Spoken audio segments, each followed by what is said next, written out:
BRS నాయకుల కళ్ళల్లో కడుపులో విషం ఉంది. సో ముఖ్యమంత్రి రేవంత్ రెడ్డి ఇటీవల నాకు తెలిసి ఎంబీబీఎస్ డాక్టర్ కంటే ఎక్కువ చేసినట్టున్నాడు. ఎందుకంటే ఎవడన్నా డయాగ్నోస్టిక్ సెంటర్ పోయిన తర్వాతనో స్కానింగ్ చేసిన తర్వాతనో అవతల వాళ్ళ దగ్గర కడుపులో విషం ఉన్నదా, కంతి ఉన్నదా, లేకపోతే ఇంకేమన్నా ఉన్నదా అనేది కనిపెడతారు. కానీ ముఖ్యమంత్రి రేవంత్ రెడ్డి ఏం చేశారంటే శాసనసభలో ఇటువైపు నిలబడి అటువైపు నిలబడే వాళ్ళ కళ్ళల్లో ఏమున్నది, కడుపులో ఏమున్నది, ఇంకా మిగతా వాటిలలో ఏమున్నది అని కనిపెట్టే ఒక గొప్ప శాస్త్రీయ పరిజ్ఞానాన్ని సంపాదించుకున్నాడు. ఈ పరిజ్ఞానం కోసం మనం చాలా వేల కోట్ల రూపాయలు ఖర్చు చేస్తున్నాము. ఎప్పటి నుంచో ఒకదానికొకటి డెవలప్ చేసుకుంటూ అనేక స్కానింగ్ కేంద్రాలను మనం తయారు చేసుకున్నాం. కానీ ముఖ్యమంత్రి అట్లా కాదు, ఒక్క నిమిషంలో అవతల వాళ్ళ కళ్ళల్లో ఏమున్నది, కడుపులో ఏమున్నది అని చెప్పే ప్రయత్నం చేశాడు నిన్న. సో అసలు అవతల వాళ్ళు ప్రజలు ఏమనుకుంటున్నారు, ప్రజల కళ్ళల్లో ఏమున్నది, ప్రజల కడుపులో ఎంత బాధ ఉన్నది, ప్రజల కళ్ళల్లో ఎంత ఆశ ఉన్నది ఈ ప్రభుత్వం మీద అని చూడలేని ఈ ప్రభుత్వం ప్రభుత్వం చూడాల్సింది ఏంది, ప్రజలు తమను ఎన్నుకున్నారు, ప్రజల కళ్ళల్లో తమ మీద ఎలాంటి ఆశలు ఉన్నాయి, ప్రజల కడుపులో ఎలాంటి బాధలు ఉన్నాయి. రైతులు, ఉద్యోగులు, నిరుద్యోగులు, అనేక వర్గాలు ఈరోజు ప్రభుత్వం వైపు, శాసనసభ సమావేశాల వైపు ఆశగా ఎదురు చూస్తున్నారు. వాళ్ళు ఆశగా ఎదురు చూసే ఆ కళ్ళల్లో ఏమున్నదో మాత్రం ఈ ప్రభుత్వానికి, ఈ ముఖ్యమంత్రి రేవంత్ రెడ్డికి అవుపడట్లేదు. వాళ్ళ కడుపులో అనేక బాధలు ఉన్నాయి. ధాన్యానికి పండిద్దామంటే యూరియా దొరకట్లేదు, విద్యుత్ సరిగ్గా రావట్లేదు, వాళ్ళకు బోనస్ ఇవ్వట్లేదు. ఇప్పటి వరకు వస్తుంది అనుకున్న గత 10 ఏళ్లలో దాదాపుగా డిసెంబర్లో వచ్చిన రైతు బంధు జనవరి వచ్చినా కూడా దిక్కు లేదు, దివానం లేదు. పెన్షన్లకు కోసం ఎదురు చూస్తున్నారు, వాళ్ళకు పెన్షన్ల సెటిల్మెంట్ లేదు. వాళ్ళ కడుపులో అనేక బాధలు ఉన్నాయి. ప్రజల కడుపులో ఎలాంటి బాధలు ఉన్నాయి కనబడతలేదు ఈ ముఖ్యమంత్రికి. ప్రజల కళ్ళల్లో ఎలాంటి కోరికలు, ఆశలు, ఎలాంటి ఎదురుచూపులు ఉన్నాయి, ఆ ఎదురుచూపుల్లో ఎంత ఆర్తి ఉన్నది.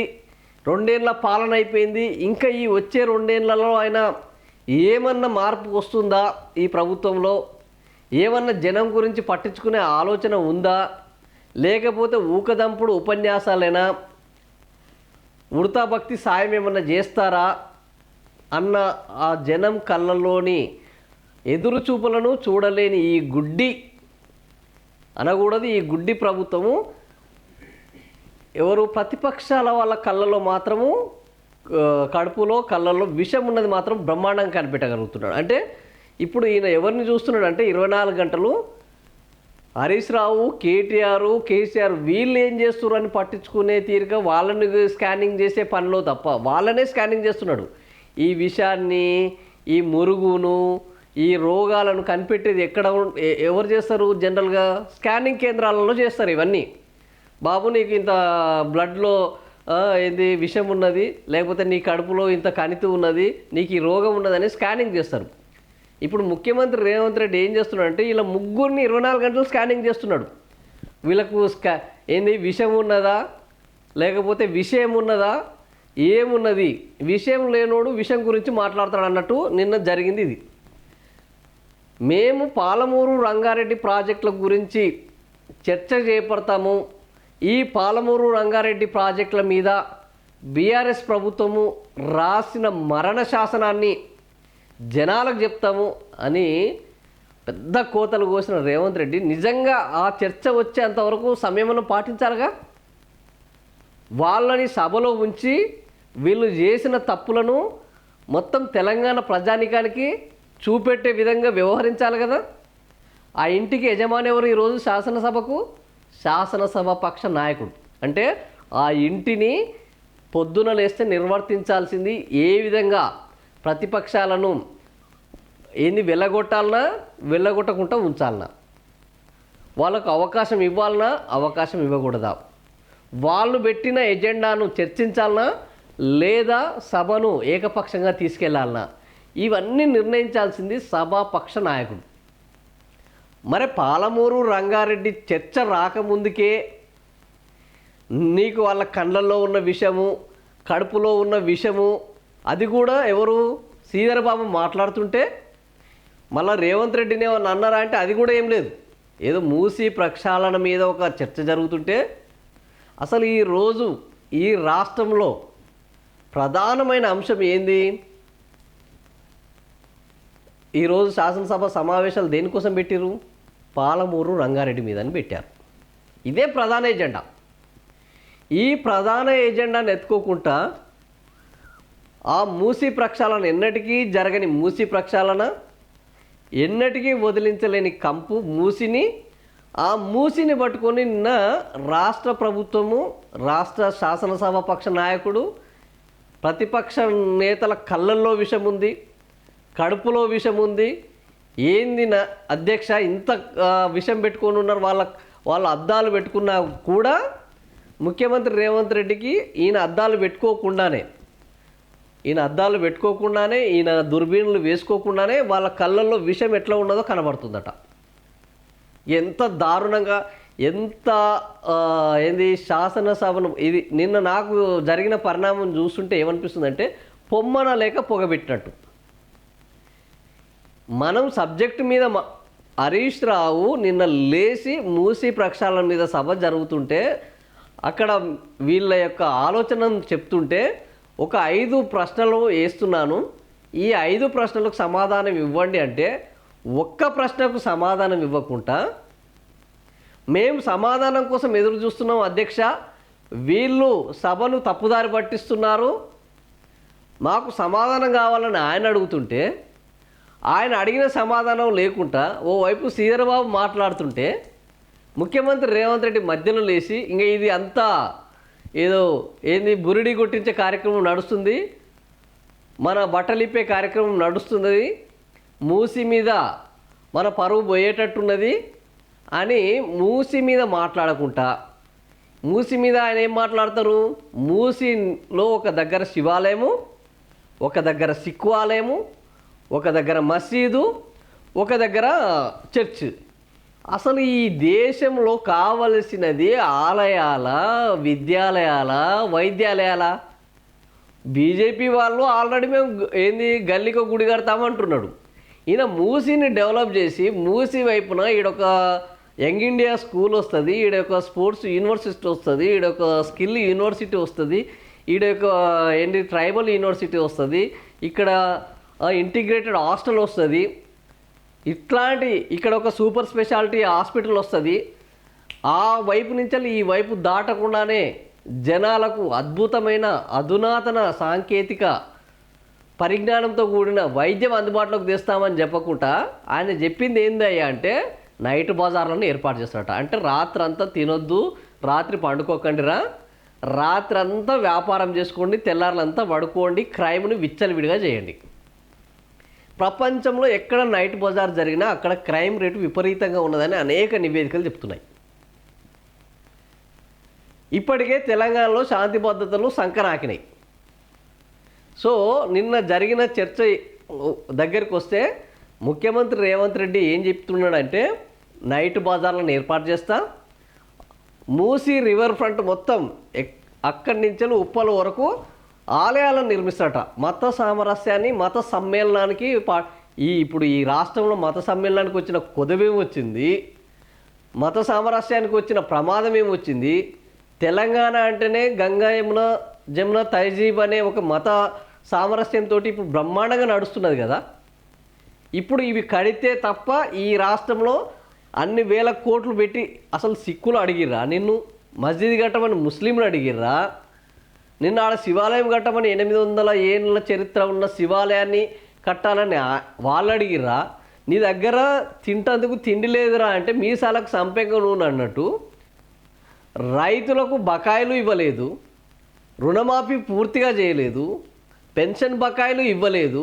ఇన్ని వేల బకాయిలు 70-80 వేల రూపాయల బకాయిలు, 70-80 వేల కోట్ల బకాయిలు పెట్టుకొని బకాయిలు తీర్చక ఒక తాగుడు మీద సంపాదించడం తప్ప రూపాయి అదనపు సంపాదన లేని రాష్ట్రంగా తయారు చేసి ఈ రాష్ట్రంలో 1,00,000 కోట్లతోటి మూసిని ప్రక్షాళన చేస్తాను. దానికి ఎన్ని వేల కోట్లు వచ్చినాయంటే ఏడీబీ నుంచి 4,100 కోట్ల రూపాయలు, అంతకు మించి రూపాయి రాలేదు. 1,00,000 కోట్లలో తయారు చేసే మూసిలో 4100 కోట్లతోటి ఏం చేస్తారు వీళ్ళు? సో ఇట్లా మనం ఆలోచించాల్సిన అవసరం ఉంది. నిన్న చాలా వార్తలు చూసాము. సెల్ఫ్ గోల్ అని ఒకరు, ఎదుర్కోలేక వాకౌట్ చేసిరని ఇంకొకరు.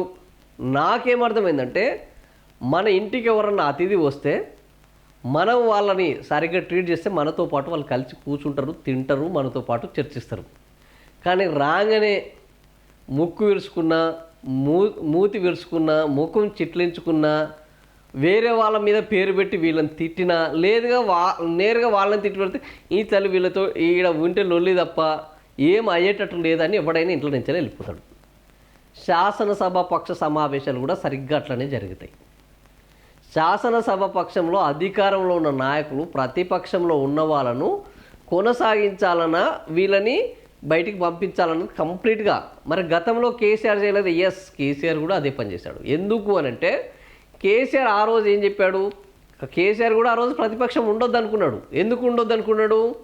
వీళ్ళంతా కాళ్ళలో కట్టెలు పెట్టే బ్యాచ్, వీళ్ళకి ఏమీ హోంవర్క్ చేసి పద్ధతిగా అడిగేంత స్థాయి లేదు, వాళ్ళకి దగ్గర విషయం లేదు. ఈ విషయం లేనోళ్ళు ఈడ వచ్చి గలాట చేయడం తప్ప ప్రభుత్వాన్ని సరైన విధంగా ప్రశ్నించి ప్రభుత్వము తనలోని తప్పులను కరెక్ట్ చేసుకునేంత హోంవర్క్ చేసి వీళ్ళు వచ్చే బ్యాచ్ కాదు. ఈ బ్యాచ్ తోటి అయ్యేది లేదు, పోయేది లేదు అని ఆయన అంతకుముందు Uttam Kumar Reddy power point presentation ఇస్తేనే నేను ప్రిపేర్గా అయ్యి రాలేదు అని చెప్పిన సందర్భాల నేపథ్యంలో ఇంకా మీరు ప్రిపేర్ కాకపోండి నాయన, ఇంటి దగ్గరనే ఈ సభకు రావాల్సిన అవసరం లేదని ఆ రోజు ఆయన చెప్పాడు. ఆ రోజు కూడా ప్రతిపక్షాలను రానియలేదు. ఈరోజు ఎందుకు రాణిస్తలేరు అని అంటే తేడా ఒకటే. ఆ రోజు వీళ్ళు ప్రిపేర్ కాక వాళ్ళు వద్దన్నారు.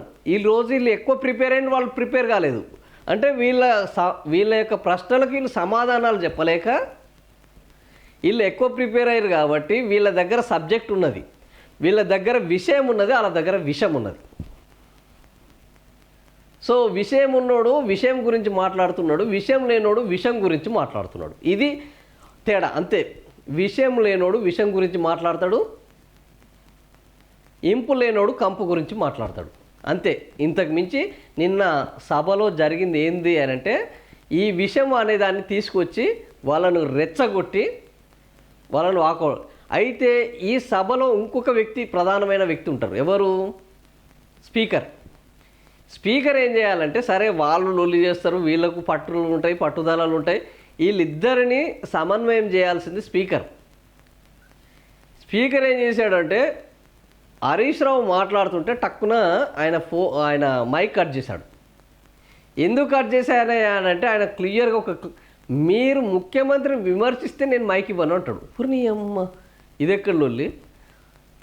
ముఖ్యమంత్రి ప్రతిపక్షాలలో కళ్ళల్లో కామం ఉన్నది, కడుపులో విషం ఉన్నదని ఇష్టం వచ్చినట్టు మాట్లాడవచ్చు. కానీ ఆయన మాట్లాడిన దానికి వీళ్ళు సమాధానం చెప్పి ఆయన ఏంది చెప్పే దాంట్లో మూసిలో ఉన్న కంపు కంటే ముఖ్యమంత్రి నోటిలోనే ఎక్కువ కంపు ఉందంటే మాత్రము ఆయనకు వినసొంపుగా లేదట, ఎవరికి? స్పీకర్. కాబట్టి నేను మీకు మైక్ ఇవ్వను అన్నాడు. మరి కంపు గురించి మాట్లాడితేనే మైక్ ఇవ్వలేని ఈయన రేపు పాలమూరు రంగారెడ్డి ఎత్తిపోతల పథకానికి సంబంధించి మిగిలిన ప్రాజెక్టులకు సంబంధించి బీఆర్ఎస్ వాళ్ళు అడిగే ప్రశ్నలకు బీఆర్ఎస్ వాళ్ళు ఖచ్చితంగా స్ట్రైట్గా ఎవరిని టార్గెట్ చేయాల్సి వస్తుంది? ముఖ్యమంత్రి రేవంత్ రెడ్డిని టార్గెట్ చేయాల్సి వస్తుంది. ఎందుకు? ఈ సంతకాలు చేసింది ముఖ్యమంత్రి రేవంత్ రెడ్డి. ఈరోజు కేంద్రం ఒక కమిటీ వేసింది అంటే 8 మందితోటి జల జగడాలపైన దానికి సంతకం చేసింది రేవంత్ రెడ్డి. నల్లమల్ల సాగరు దాని మీద ఈరోజు డిపిఆర్లు వాళ్ళు సమర్పించే వరకు వచ్చింది అని అంటే దానికి సంతకం చేసింది రేవంత్ రెడ్డి. 45 టీఎంసీలు 90 టీఎంసీలు కాదని 45 టీఎంసీలకు ఒప్పుకోవడానికి కారణం ఎవరంటే దానికి రేవంత్ రెడ్డి. సో ఇట్లా రేవంత్ రెడ్డి మరి ఇవన్నీ చేసినప్పుడు రేపు రేవంత్ రెడ్డిని విమర్శించాల్సి వస్తుంది. మరి ముఖ్యమంత్రిని విమర్శిస్తే నేను మీకు మైక్ ఇవ్వను అని అంటే ఇంకా మరి ముఖ్యమంత్రిని విమర్శించకుండా అక్కడ ఎవరిని విమర్శిస్తారు? ప్రతిపక్షం వాళ్ళు ఉత్తమ్ కుమార్ రెడ్డిని విమర్శిస్తారా? శ్రీధర్ బాబుని విమర్శిస్తారా? లేకపోతే అక్కడ ఉన్న ఎమ్మెల్యేలను బీర్లా ఐలేనో లేకపోతే ఆది శ్రీనివాసును విమర్శిస్తారా? సో ఈ నేపథ్యంలో నాకు తెలిసి ఇంకా ముఖ్యమంత్రిని విమర్శిస్తే నేను మైక్ ఇవ్వను అన్న పరిస్థితిలో స్పీకర్ ఉన్నారు. ఈ ప్రభుత్వం ఒక ఆలోచనకు వచ్చిందంటే ఈ సభలో మనం ఏం చెప్పినా వీళ్ళు వినే పరిస్థితులు లేరు. పైగా పొమ్మన లేక పొగబెడుతున్నారు. మనం అడిగింది ఒకటి, మూసీకి సంబంధించి ఏం జరుగుతుందయ్యా, ఒక 5 ప్రశ్నలకు సమాధానం ఏమి మనం అడిగితే 5 ప్రశ్నలకు సమాధానం ఇవ్వలేక, వాళ్ళ దగ్గర విషయం లేక, విషం ఉన్నదని మన మీదనే వాళ్ళు విషాన్ని జిమ్ముతుంటే ఇంకా ఇక్కడ ఉండి ఆ విషం జిమ్మించుకోవడం కంటే మన దారిలో మనం వెళ్ళి గౌరవంగా ఉండడం బెస్ట్ అనే పద్ధతిలో ఈరోజు బీఆర్ఎస్ నిర్ణయం తీసుకున్నట్టుంది. నాకు తెలిసి ఈ ప్రభుత్వము మొదటి నుంచి హైడ్రాను ఈ తెలంగాణ ప్రజలు వ్యతిరేకిస్తున్నారు, హైడ్రాను కొనసాగిస్తున్నారు, 6 గ్యారెంటీల మీద ప్రశ్నిస్తున్నారు. ఇంతవరకు 6 గ్యారెంటీలను అమలు చేసిన పాపాన పోయినది లేదు. రోజుకు దిగజారుతున్న ఈ వ్యవస్థ మీద రోజు ఇందిరా పార్కులో ధర్నాలు చేస్తున్నారు. వాళ్ళని పట్టించుకున్న పాపాన పోయింది లేదు. సో ఈరోజు తాను ఏం చేసినా ఒకరు దాన్ని ప్రశ్నిస్తే ఆ ప్రశ్నించిన వాళ్ళ మీద తిరిగి దాడులు చేయించడం, బ్లాక్మెయిల్ చేయడము, వాళ్ళ మీద నిందలేయడం తప్ప తను ఫలానా వాళ్ళు ఇట్లా అన్నారు, మేము మా యొక్క పాలసీని మార్చుకుంటాము అన్న సందర్భం 2 నెలల్లో ఒక్కటి కూడా లేదు. ఇంకా అట్లాంటప్పుడు ఈయన ఏం చెప్పినా వినని ఆయనకు శాసనసభలో ఒకవేళ ఈయన వినాలనుకుంటే, ముఖ్యమంత్రి రేవంత్ రెడ్డి వినాలనుకుంటే పాలమూరు రంగారెడ్డి మీదనే మొదటి రోజే దాన్ని చర్చకు తీసుకొచ్చి, సో మీరు 45 టీఎంసీలు అన్నారు, మేము 90 టీఎంసీలు అంటున్నాం, చూద్దాం పదండి అని మొదలు పెడితే బ్రహ్మాండంగా ఈరోజు పాలమూరు రంగారెడ్డి కానీ, తెలంగాణ నీటి వాటాల లెక్కలు కానీ అన్నీ నీళ్లకు నీళ్లు పాలకు పాలన్నట్టు తెలిసేది. కానీ మన దగ్గర చేసినవన్నీ దొంగ చేష్టలు, చెప్పేటివన్నీ దొరమాటలు. ఇది ఎంతసేపటి ఉంటుంది, సత్యం ఎక్కువ కాలం దాగదు అన్నట్టు. అది ఎక్కువ కాలం ఇప్పుడు ఈడ ఇప్పితే మొత్తము అందరి బట్టలు బయటపడేటట్టున్నాయి. మొన్న అన్నాడు కదా శివాజీ, సామాను బయటపడ్డట్టు వీళ్ళ సామాన్ అంతా బయటపడేట్టున్నది. కాబట్టి దానికి ముందే ఇదంతా లొల్లి ఎందుకని మూసిని ముందట పెట్టుకొని, మూసి కంపునంత నోట్లో పెట్టుకొని ఎదుటి వాళ్ళ మీద విషం జిమ్మడం, ఆ విషం జిమ్మిన నేపథ్యంలో వాళ్ళే పొమ్మన లేక పొగబెట్టినట్టు బీఆర్ఎస్ వాళ్ళని వెళ్ళగొట్టే కార్యక్రమం జరిగింది. మొత్తానికి శాసనసభ సమావేశాలు ఇప్పుడు ఏమైపోయినాయి అంటే ఏకపక్ష సమావేశాలు అయిపోయినాయి. గతంలో ఏకపక్షమే, ఇప్పుడు ఏకపక్షమే. గతంలో తెలంగాణ ప్రజలకు సంబంధించిన నిర్ణయాలను తీసుకోవడానికి వాళ్ళు కొన్ని పనులు చేశారు. సరే ఏకపక్షమా, సంకీర్ణమా, అఖిలపక్షమా ఇవన్నీ పక్కన పెడితే గత 10 ఏళ్లలో ఈ తెలంగాణలో చాలా పనులు జరిగినాయి. కానీ ఈ 2 ఏళ్లలో ఒక్క మట్టి ఇటుక పెట్ట తీసింది లేదు, పెట్టింది లేదు. మరి వచ్చే 3 ఏళ్లలో వీళ్ళు ఏం చేస్తారు, ఈ తెలంగాణని ఏ విధంగా ముందరికి తీసుకుపోతారు? ఈ శాసనసభ సరే ఇప్పుడు వాళ్ళ కాళ్ళలో కట్టె ఈ విషం కళ్ళల్లో కడుపులో విషం పెట్టుకునే వాళ్ళు లేరు కదా. ఇప్పుడు వీళ్ళు ఈ శాసనసభ సమావేశాలను ఎంత సజావుగా నిర్వహిస్తారు, ఈ రాష్ట్ర ప్రజలకు ఎంత అద్భుతమైన మేలును చేసి నిర్ణయాలను తీసుకుంటారు, అవన్నీ చూద్దాం. సో ఇది కడుపులో విషము, కళ్ళల్లో విషం.